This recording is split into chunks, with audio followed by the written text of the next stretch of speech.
কেন জীবনের রোগই তো জানে না যে জীবনে কি রোগ হইতে পারে।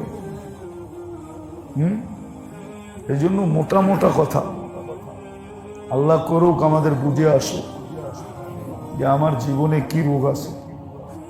এগুলো অনেক ক্ষতিকর। দুনিয়ায় যদি চিকিৎসা না হলো, বলবেন এগুলার কি চিকিৎসা আছে? অবশ্যই আছে। হাদিসে এটাই সত্য, শারীরিক হোক আর আধ্যাত্মিক হোক, মা মিন দা ইল্লা লাহু দাওয়া, এরকম কোন রোগ নাই যেটার ওষুধ না আছে। কিন্তু আল্লাহর রসুল এটাও বলছেন, কলিলুম মা ইয়ারিফুন, অনেক কম লোক এটা জানে। না জানার পার্সেন্টেজই বেশি, জানে এরকম কম লোক আছে, অনেক কম লোক যারা এটা জানে। তো আসলে আমাদের জীবনও রোগে আক্রান্ত হয়। আর শারীরিক রোগে ক্ষতি শুধু একার হয়, নিজের হয়, সে ভুক্তভোগী। আর জিন্দেগির রোগে কিন্তু পুরা ঘর ভুক্তভোগী, পুরা সমাজ ভুক্তভোগী, পুরা জনগোষ্ঠী ভুক্তভোগী হয় জীবনে যদি রোগ থাকে। শারীরিক রোগে কোনো ছোঁয়াছে নাই, শারীরিক রোগে, কিন্তু জিন্দেগির রোগ সবগুলা ছোঁয়াছে, বিস্তার লাভ করে। যদিও ডাক্তাররা একমত হবে না, ওরা বলবে শারীরিক রোগও বিস্তার লাভ করে, কিন্তু শারীরিক রোগ যতটুকু বিস্তার লাভ না করে, কসম খোদা জিন্দেগির রোগ এর চেয়ে কোটি গুণ বেশি বিস্তার লাভ করে। তো জীবনের রোগের প্রথম রোগ যেটা আর কি, প্রথম যে রোগটা, এটা 99.99 মানুষের ভিতরে হয়, জীবনে এই রোগ হয়। এটা হলো ইয়াকিনের দুর্বলতা, আল্লাহর ওয়াদা এবং ওয়াইদের দুর্বলতা। আল্লাহর ওয়াদার বিশ্বাস, ওয়াইদের বিশ্বাস, করলে দিবে, না করলে শাস্তি দিবে, এই বিশ্বাসের দুর্বলতা, এটা হলো জীবনের রোগ, ইয়াকিনের দুর্বলতা। এটা বড় রোগ। ইয়াকিনের দুর্বলতা যদি না থাকতো, একটা মানুষ জানে হায়াত কার হাতে, মউত, সুস্থতা, অসুস্থতা, সবকিছু আল্লাহ ডাকলে ও না আসে কি করে? আমারে বুঝান। যদি ওর ইয়াকিনের দুর্বলতা না থাকতো, এই কথার বিশ্বাসের দুর্বলতা না থাকতো, তো ডাকতেছে কে? আসে তো না। তাহলে বুঝা গেল আল্লাহর কথার উপরে, অঙ্গীকারের উপরে ওর বিশ্বাস নেই। আছে কিন্তু, আছে কিন্তু দুর্বল, আছে কিন্তু দুর্বল, ইয়াকিনের দুর্বলতা।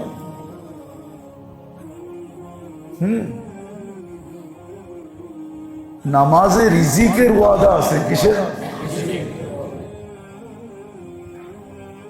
নামাজে কিসের ওয়াদা আছে? হাদিসে আছে, কোরআনে আছে, নাহনু নারযুকুকা। জিজ্ঞেস করেন আপনাকে ইমাম সাহেব, হাফেজ সাহেব, ওয়াখমুর আহলাকা বিসসালাত ওয়াস্তাবির আলাইহা লা নাসআলুকা রিজকা নাহনু নারযুকুকা। নামাজে রিজিকের ওয়াদা, কিসের? নামাজে রিজিকের ওয়াদা, নামাজে রিজিক মিলবে।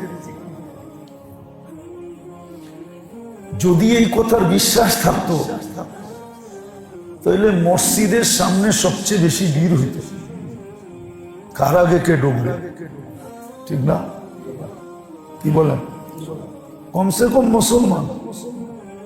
আর এই ভিড় দেখা যদি গায়রে মুসলিম জিজ্ঞেস করতো, তোমরা ডেলি এইখানে এত ভিড় জমাও কেন?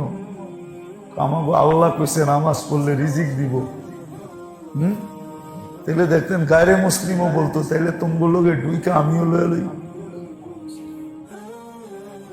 গায়রে মুসলিমও আমাদের সাথে ডুইকা কি কি সত্য তো? ওই যে কম পয়সায় যে জিনিস বেচে রাস্তায়, সবাই তো দাঁড়ায় কেন? কম পয়সায় কি পাওয়া যাবে? মশারির ডাল, চাউল, তেল, আটা, ঠিক না? সবাই দাঁড়াইতেছে না দাঁড়াইতেছে না? যদি মসজিদের সামনে 5 ওয়াক্ত সবচেয়ে বেশি ভিড় হইতো, আর গায়রে মুসলিম জিজ্ঞাসা করতো এত ভিড় কেন? যদি বলতো আমাদের রবের অঙ্গীকার নামাজের মাধ্যমে রিজিক দিবে, তোরও বলতো আমরাও ঢুকি। তুমি বললো যে আমরাও নামাজ পড়ি, আমাকেও তো রিজিকের দরকার, তাহলে আমরাও তো রিজিক পামু না পামু না? হ্যাঁ, কিন্তু সবচেয়ে বেশি ভিড় কম কোন জায়গায়? এগুলো জিন্দিগির রোগ, ইয়াকিনের দুর্বলতা, এটা হলো জীবনের রোগ।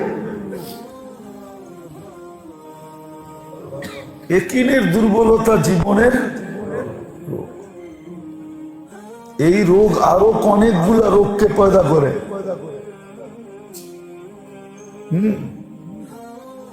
ইয়াকিনের রোগ, এটা জীবনের রোগ। একটা দেখাইলাম, এরকম অনেকগুলা দেখা যাবে। জানে সব কার হাতে, হ্যাঁ, সবগুলা যার হাতে থাকে, মানুষ তো তার পিছ পিছিয়ে ঘুরে, ঠিক না? তাহলে পদস্থ পিছের মানুষে ঘুরে কেন? পদস্থ মানুষের সম্পর্ক মানুষ চায় কেন, ভালোবাসে কেন? ও জানে পদস্থ লোক ইচ্ছা করলে আমাকে কিছু দিতে পারবে, ঠিক না? কিন্তু এটার জন্য চাই ওনার সাথে আমার কি সম্পর্ক। তাহলে মানুষ সবচেয়ে বেশি লালায়িত থাকতো। যদি ইয়াকিনের দুর্বলতা না থাকতো, তাহলে মানুষ সবচেয়ে বেশি লালায়িত হতো আল্লাহর সাথে সম্পর্ক গড়ার জন্য। কিন্তু কয়জন আল্লাহর সাথে সম্পর্ক গড়ে? কেননা সব কার কাছে? আল্লাহ তো বলেই দিছে, ইন্দানা খাজাইন, তোমার জীবনে তুমি যা চাও সব ভান্ডার আমাদের কাছে, কারো কাছে নাই। সব আমার কাছ থেকে নিয়া বড় লোক, সব আমার কাছ থেকে নিয়া বড় লোক, সব আমার কাছে, কারো কাছে কিছু নাই। ইয়াকিনের দুর্বলতা যদি না হইতো, তাহলে সবচেয়ে বেশি সম্পর্ক মানুষ আল্লাহর সাথে করত। আজকে সবচেয়ে কম সম্পর্ক কার সাথে? আল্লাহর সাথে সবচেয়ে কম সম্পর্ক। তাহলে হাদিসে কিতাবে এই লেখা আসতো না যে মসজিদ তো মাছের জন্য পানির মতো।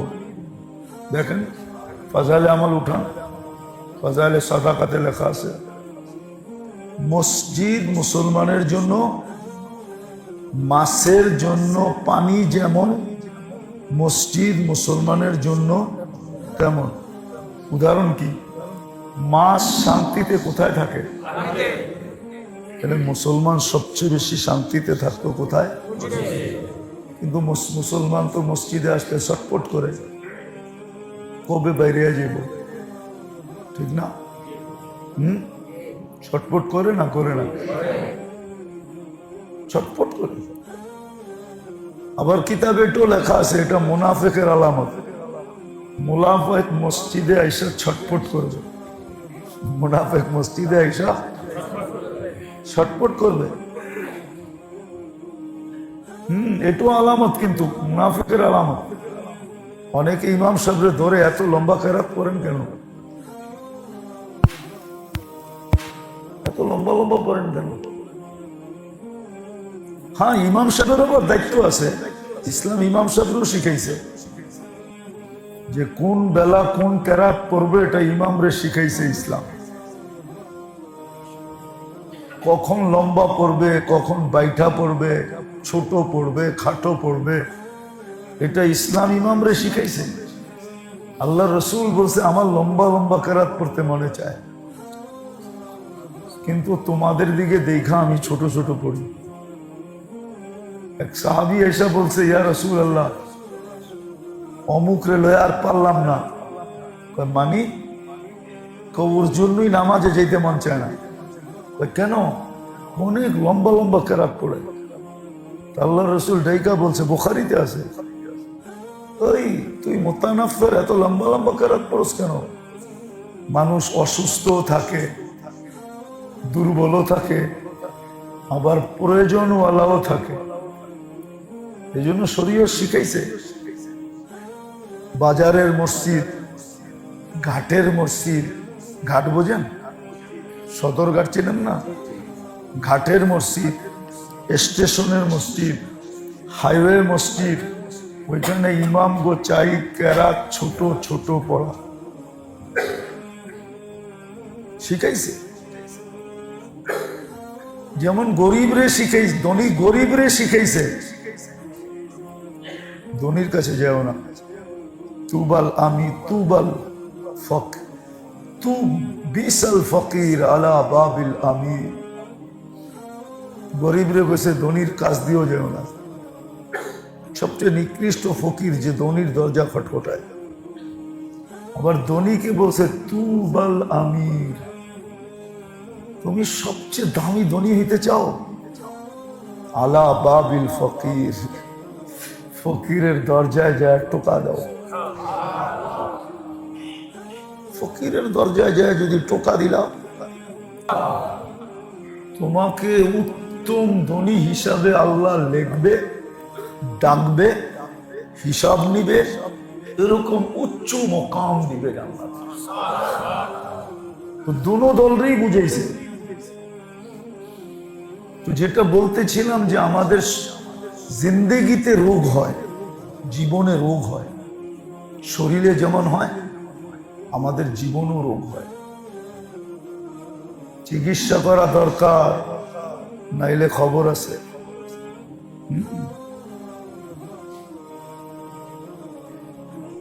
বেসিকলি জান্নাত মিলবে ইয়াকিন দিয়া। কি দিয়া? জান্নাত মিলবে কি দিয়া? ইবাদত দিয়া জান্নাত মিলবে না। ইবাদত দিয়া তো নেয়ামত মিলবে। কি কি? আচ্ছা, বাড়ি নাই, আপনি সাপ লাগাইবেন কই? বাড়ি আগে তো বাড়ি লাগবো, ঠিক না? জায়গা লাগবো, ঠিক না? তারপরে না টিনের উড়ান, নাইলে বিল্ডিং উড়ান, এটা আপনার অভিরুচি, ঠিক না? আগে তো জায়গা লাগবো, ঠিক না? জান্নাতের জায়গাটা মিলবে ইয়াকিন দিয়া। এই জন্যই তো বলছে সবচেয়ে নবী রসুলদের পরে সবচেয়ে বড় জান্নাত পাবে আবু বকর সিদ্দিক রাদিয়াল্লাহু তাআলা। ওনার জমিনের পরিধি সবচেয়ে বড় হবে। তাহলে আপনারা বয়ানে কোন কেন? জাররা বরাবর ইমান নিয়ে যে যাবে সে এই দুনিয়ার 10 গুণ বড় জান্নাত পাবে। বলেন না? চিল্লে যায় কেন বলেন? জান্নাতের জমিন পাবে ইয়াকিন দিয়া। জমিনের পরিধি বাড়বে ইয়াকিনের ভিত্তিতে। যার ইয়াকিন যত বেশি, এই জন্যই তো ওমর রাদিয়াল্লাহু তাআলা আনহু বলতেছেন, লাউ উসিনা ঈমানা আবা বকরিন বিঈমানিল আলামিন। সমগ্র জগতের ঈমান দিয়া যদি আবু বকরের ঈমানকে মাপা হয়, লারাজাহা ঈমানা আবা বকরিন, আবু বকরের ঈমানের পাল্লা ভারী হবে। আজকে আমাদের প্রথম রোগ যেটা জীবনের, সেটা হলো ইয়াকিনের রোগ। ইয়াকিনের রোগ আমাদের। আল্লাহর ওয়াদা, আল্লাহর ওয়াইদ, আল্লাহর দেওয়া, আল্লাহর না দেওয়া, আল্লাহর শাস্তির ইয়াকিন আমাদের ভিতরে যতটুক থাকা দরকার অতটুক নাই।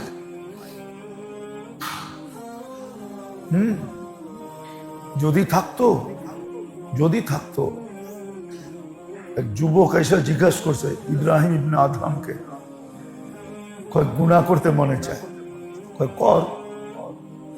কেনা করছে, কিন্তু করিস যেখানে আল্লাহ না দেখে। কেনা করছে, কিন্তু করিস এমন জায়গায় যায় যেখানে আল্লাহ।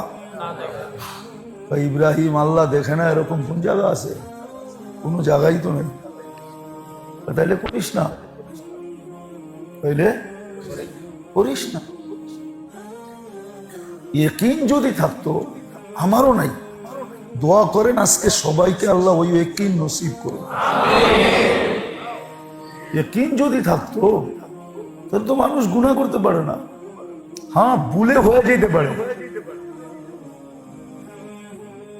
এই আয়াত যদি মনে থাকে তাহলে হতে পারে না। বিআন্নাল্লাহা ইয়ারা, কোরআনে আছে না? নাই? বানাইলাম? বিআন্নাল্লাহা ইয়ারা, আল্লাহ কিন্তু দেখতেছে। ইয়াকিন না থাকার কারণে, ইয়াকিনের দুর্বলতার কারণে আজকে গুনাহ হইতেছে। গুনাহ, ইয়াকিন যদি মজবুত হইতো, ইয়াকিন, ওয়াদা ওয়াঈদ, আল্লাহর দেওয়া না দেওয়া, আল্লাহর পুরস্কার শাস্তি সবকিছু আল্লাহর হাতে। এই ইয়াকিন যদি 100% থাকতো, যতটুক দরকার, এই ইয়াকিনের দুর্বলতার রোগ সবার জীবনে আছে। আর এই রোগের থেকে হাজারো রোগ তৈরি হয়। এই রোগের থেকে হাজারো রোগ তৈরি হয়। দুই চারটা দেখাই। ইয়াকিনের দুর্বলতার থেকে লোভ তৈরি হয়, লালসা তৈরি হয়। লোভ, লালসা, লোভ, লালসা,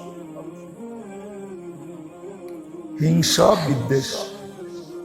হিংসা, আরেকজনেরটা দেখা হিংসা করে, আরেকজনেরটা দেখা হিংসা করে।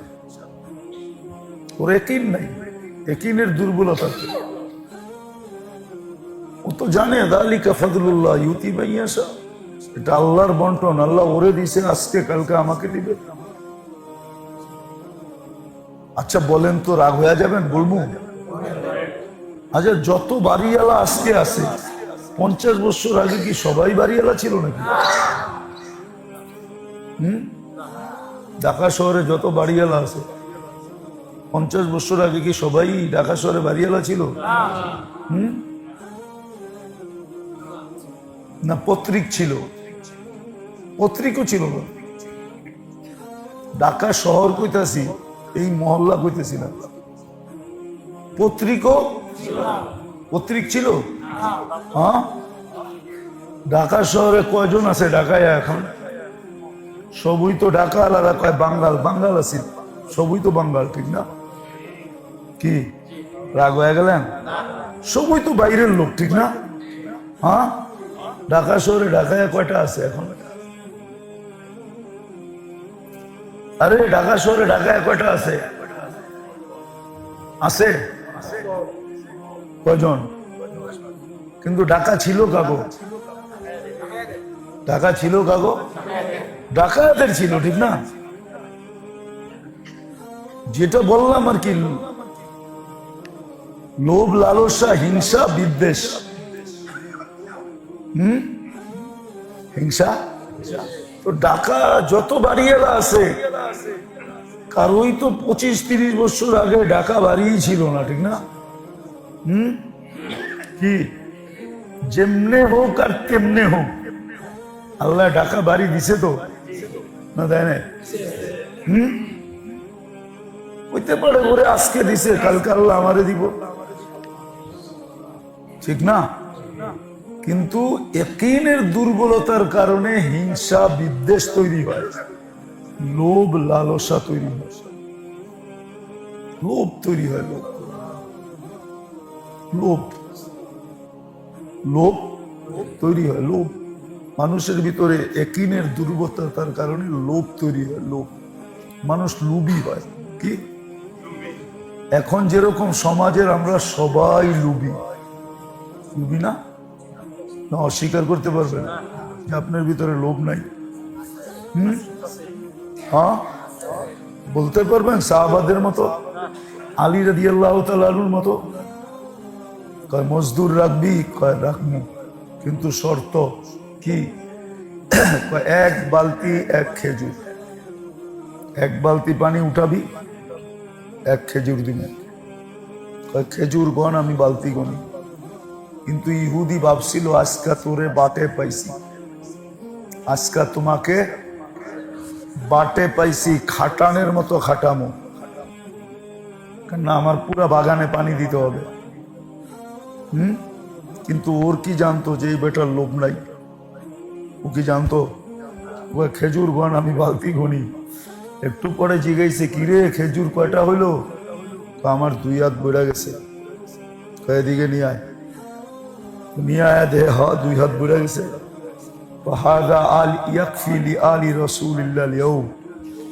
আজকে আমারও চলবো, ফাতেমারও চলবো, হাসান হুসাইনেরও চলবো, 2-4টা আল্লাহ রসুলকেও দিতে পারবো। হইয়া বালতি ছেড়া দিছে, হয়ে গেছে নি অবেলা। আগে যাত্রাবাড়িও দেখতাম, এখন হয় কিনা জানি না। সকালবেলা সব মজদুররা এসে এখানে জমা হইতো, যার জাল লাগতো সে ওইখানে যায় দরদাম করে 2-4-5 জন করে নিয়ে যেত, ঠিক না? এখন আছে? কোন জায়গায়? ও আসছে তাইলে। হ্যাঁ, আর এখন তো আর আসা হয় না, ছোটবেলা আসা হইতো আর কি। তো দেখতাম, তো অবেলা হয়ে গেছে, দুপুর হয়ে গেছে, একটু সময় গড়ায় গেছে, এখন মজদুর পাবে না। আলী রাদিয়াল্লাহু তাআলা তো বালতি ছেড়া দিছে যে আজকেরটা হয়ে গেছে, চললাম, কালকেরটা কালকে দেখা যাবে, কালকেরটা কালকে, আজকে যে আল্লাহ এতটুক দিছে কালকে আবার আবার দিবে। দিলে তো আলহামদুলিল্লাহ, না দিলেও কেন না? ইয়াকিন, দুর্বল না, ইয়াকিনে রুগী না, এই জন্য লোভ নাই।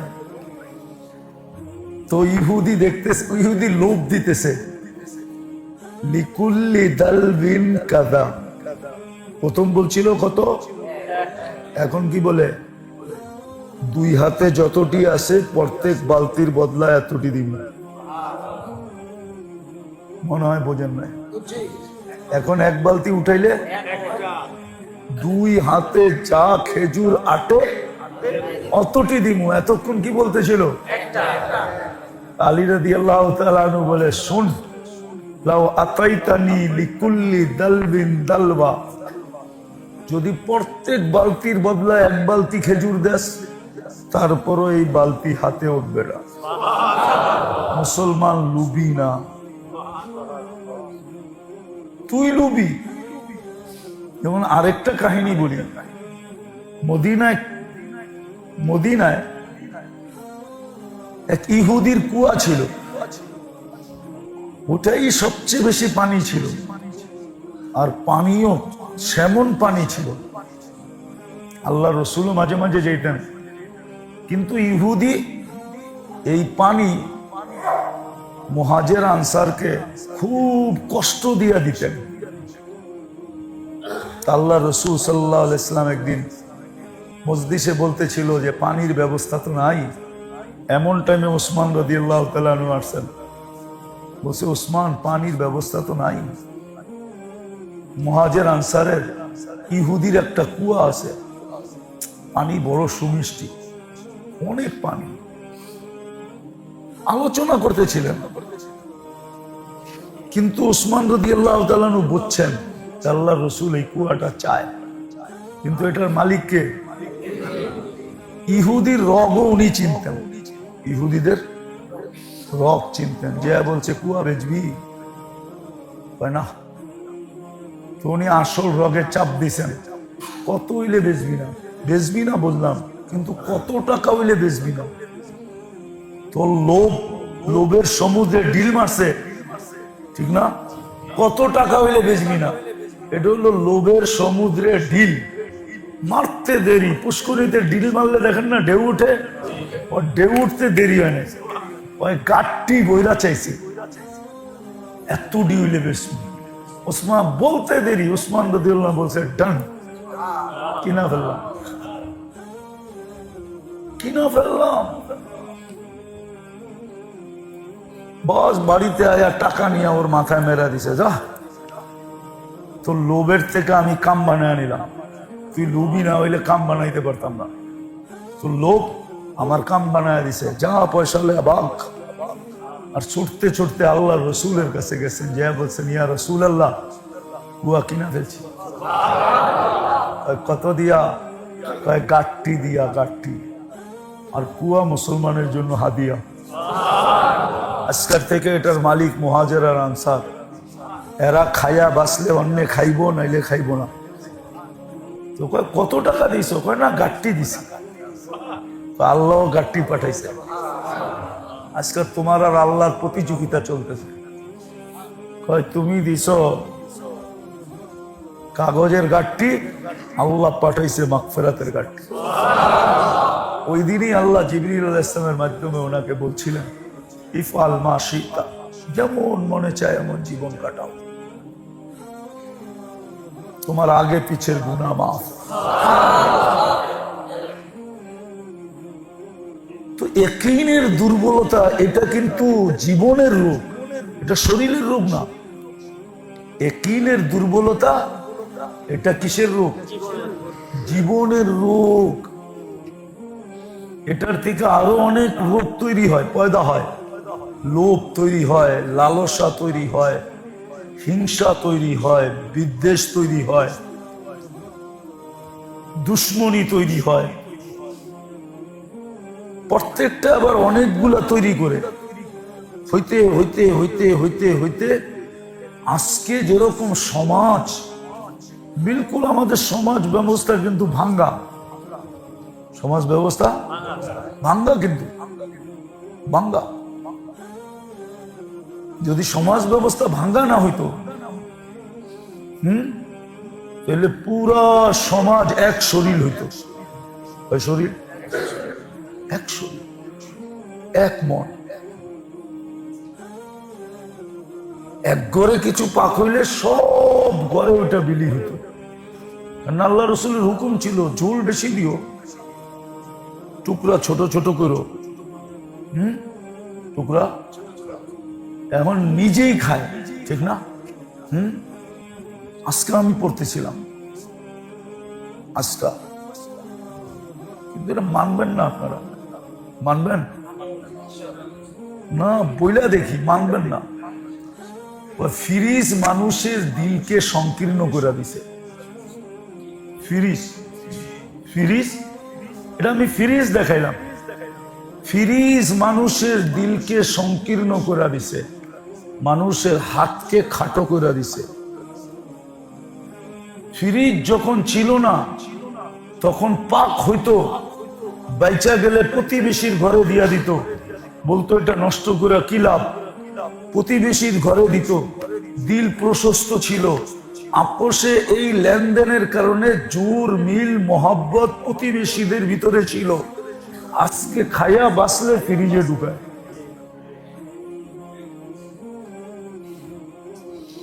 মনে হয় বোঝেন নাই? না, বোঝে নাই হুজুরে, হুজুরে বোঝে নাই, বুঝছেন? ফ্রিজ মানুষের জীবনকে কি করে দিছে? হাত ছোট করে দিছে, দিলকে ছোট করে দিছে। এই জন্য প্রতিবেশীর ভিতরে মহব্বত কম, ডাকলেও আসে না, বিপদে পড়ে ডাকলেও আসে না। কি দরকার ওর বিপদে, যে আমরা আবার কোন বিপদে পড়ি? এখন সাপ কথা কি বলে, ও ডাকলে ওর বিপদে যাইয়া আমরা আবার কোন বিপদে পড়ি। এখন নতুন একটা কথা বানায় নিছে, ঠিক না? ওর বিপদে যায় আবার আমরা নতুন কোন বিপদে পড়ি, ঠিক না? এই জন্য দরকার নেই, যাওয়ার দরকার নেই, জানা। আর আগে কি ছিল, ও বিপদে পড়ছে, চল যাই। তুই যদি বিপদে পড়স, বললে মরমু, বললে মরমু, এই জন্য আমার প্রতিবেশীর বিপদ দেখবো না। ফ্রিজ আমাদেরকে কি করে দিছে? মনে হয় মানলেন না, মনে হয় মানলেন না। কথাটা ভালো লাগলো না, ঠিক না? না, ভালো লাগে না। ফ্রিজ মানুষের দিলকে সংকীর্ণ করে দিছে, হাতকে ছোট করে দিছে। যখন ফ্রিজ ছিল না তখন পাক হইতো। এই জন্যই তো আমরা ছোটবেলা দেখতাম ঈদের দিন পুরা পাড়া বাচ্চাদের জন্য একবারই হইতো। যেই ঘরে যেত পোলাপান লাইন ধরা গেলেই বলতো বহ, খায়া যা। এটা দেখতো না এটা কার ঘরের ছেলে, কার বাড়ির ছেলে, কার ছেলে, এটা দেখতো না। দেখতো সব এটা আমাগোই ছেলে। পুরা পাড়ার যেই ঘরে যেত, নাই তো বয়স্করা মরে গেছে, তো সব ফ্রিজের যুগের মানুষ, দাড়ি পাকলে কি আসল বয়স্করা তো নাই। ছোটবেলা দেখছি পাড়ার সব ছেলে আসতো, এক বাড়িতে ঢুকতো, এই বসাইতো সব বেড়ে, একটু একটু করে দিত, খায়া যা, নষ্ট না হোক, ঠিক না? আর এখন না, এখন গেলে কত কথা কয়, ঠিক না? রাগ হয়ে গেলেন না? রাগ হয়েন না, রোগ এগুলা, রোগ, জিন্দেগির রোগ, যার কারণে আমাদের জীবনটাকেও এখন রোগে আক্রান্ত করে ফেলছে। আগের মতো মিল নাই, আগের মতো মোহাব্বত নাই, আগের মতো ভালোবাসা নাই, আগের মতো সহানুভূতি নাই, আগের মতো সহযোগিতা নাই, কিচ্ছু নাই। শুধু নিজেরটাই দোজক হয়ে গেছি আমরা। খাইম খাহাল মিম মাসিদ, দোজক বলবে আরো চাই, আরো চাই, আরো চাই। ওর পেটার কি দিয়া পড়বে? শেষমেশ বলে আল্লাহ কুদরতি পাওয়ার উপরে রেখা দিবে, রাইখা দিতে দেরি, ও চিৎকার দিতে দেরি করবে না, কাত কাত কাত, আল্লাহ বইরা গেছে আর না। আমাদের দশা, মাটি আমাকে পেট ভরবে। আমার জীবনের মনে আছে, আমি 6 বার গেছি ওই দেশে চাঁদে। একদিন একটা জানাজায় গেছি। ওই দেশের নিয়ম হলো, পুরুষের জানাজা যখন হয় তো জিজ্ঞাসা করে যে আর বিধবা স্ত্রী এবং বাচ্চাদের দায় দায়িত্ব কে নিবে। আগে এটা নির্ধারণ হয় যে এর বিধবা স্ত্রী এবং এই বাচ্চাদের দায় দায়িত্ব কে নিবে। এটা নির্ণয় হওয়ার পরে জানাজা হয়। খরচের কথাও জিজ্ঞাসা করা হয়। তো একদিন এক জানাজায় যে দায়িত্ব নিছে, ওরা আমি চিনি, আমাদের তাবলীগের সাথে গরিব। তো জানাজার শেষে আমি জিজ্ঞেস করলাম, কিরে তুই এই ফ্যামিলির দায়িত্ব নিলি কেন? তুই তো নিজেই পাস না।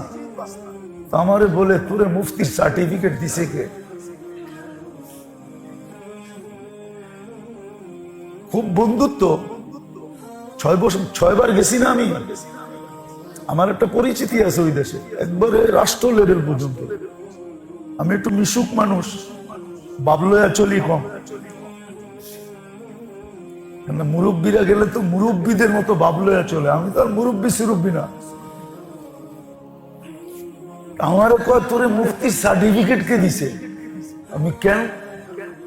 এটার লোকে মুফতির লোকে কি সম্পর্ক? তুই কি পড়স না হাদিসে, আনা ওয়া কফিলুল ইতিমি কাহাতাইন।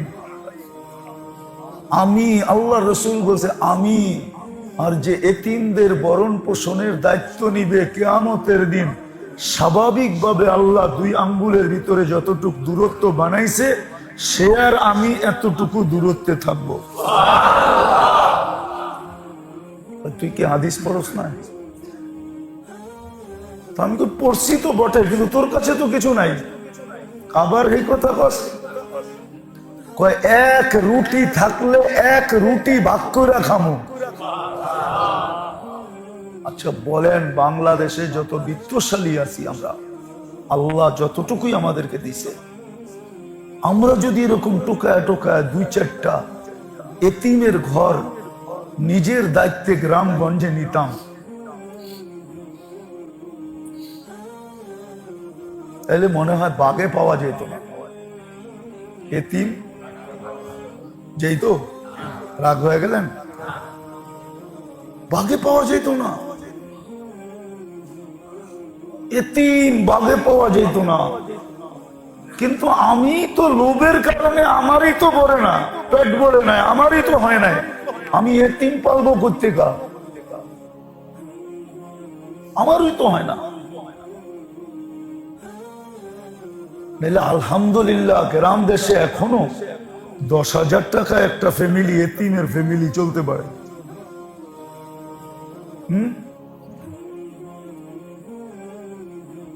তো আমি জিজ্ঞেস করলাম, তোদের দেশে এই নিয়মটা কেন? আর একটা মজার কথা শোনেন, এটা শুনেই শেষ করতেছি। আমি তোদের দেশে এই নিয়মটা কেন?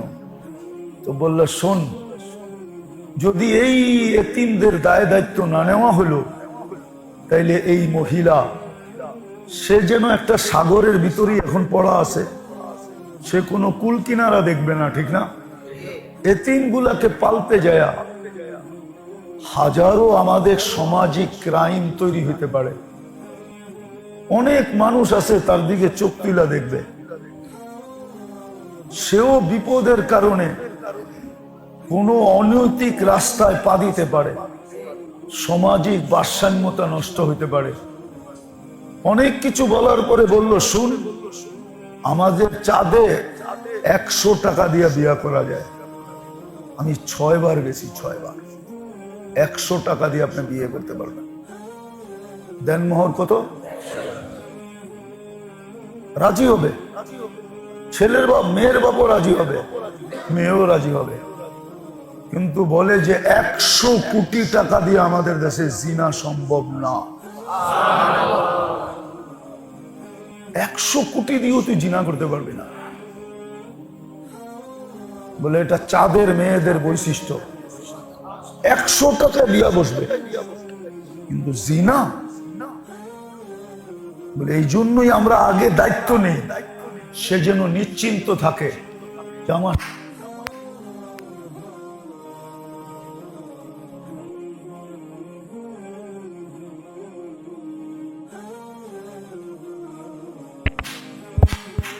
আমাদের সমাজের অবক্ষয় এই জন্যই।